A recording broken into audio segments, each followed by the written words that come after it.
car engine is the four-stroke engine. In this video, we are going to cover the core concepts of four-stroke cycle, engine capacity, torque, and power.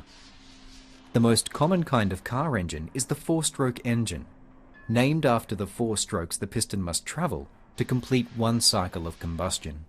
These four strokes are affectionately known as suck, squeeze, bang, and blow. The engine configuration describes the number and arrangement of cylinders. Every configuration has its own advantages and disadvantages.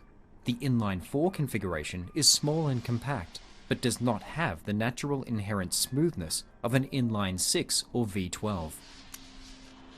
Bore and stroke determine the cylinder size. Bore is the cylinder diameter, and stroke is the length that the piston travels inside the cylinder with each.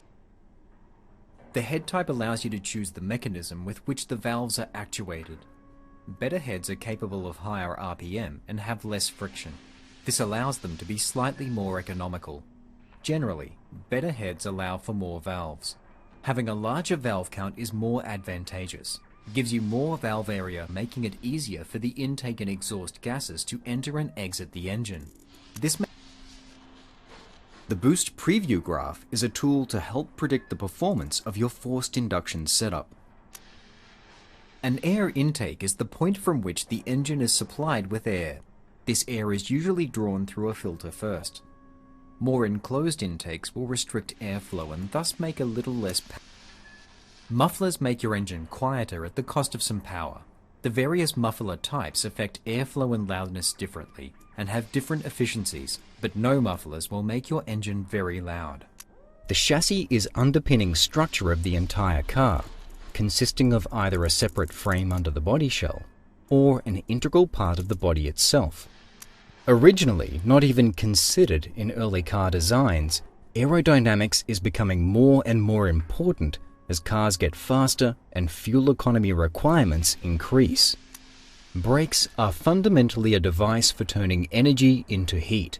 By pressing pads of friction material against a spinning disc or drum, they slow the car. As the only connection between a car and the road surface, tires have a big influence on the overall performance of a car. There are a few different styles of tire design, each optimized for a specific purpose. A differential is the set of gears located between the driven wheels. For a gearbox to be able to change gears, it must be briefly disconnected from the engine to remove torque load from the gearbox and allow internal components to synchronize their rotation speed. Gearboxes are used to overcome the limited rotation speed and torque of internal combustion engines. Without gearing, the wheels would turn far too quickly for low-speed driving. Choosing a base body design is one of the most important steps in designing a new platform. This choice will define the overall size of the car and the types of body variants available. The best fuel mixture adjusts the average air-fuel ratio the engine is using. A ratio of 14.7 parts of air to 1 part of fuel is known as the stoichiometric mixture, STOIC for short. This is the ideal ratio at which there is the exact amount of air to fully combust all of the fuel. A carburetor is a fuel system that uses throttles to adjust the amount of fuel that is provided to the engine. Carburetors are limited by how much air can flow through them, and thus the AR ratio is a measure of how constricted the lead up to the turbine is as compared to its wheel radius. A lower AR ratio can be thought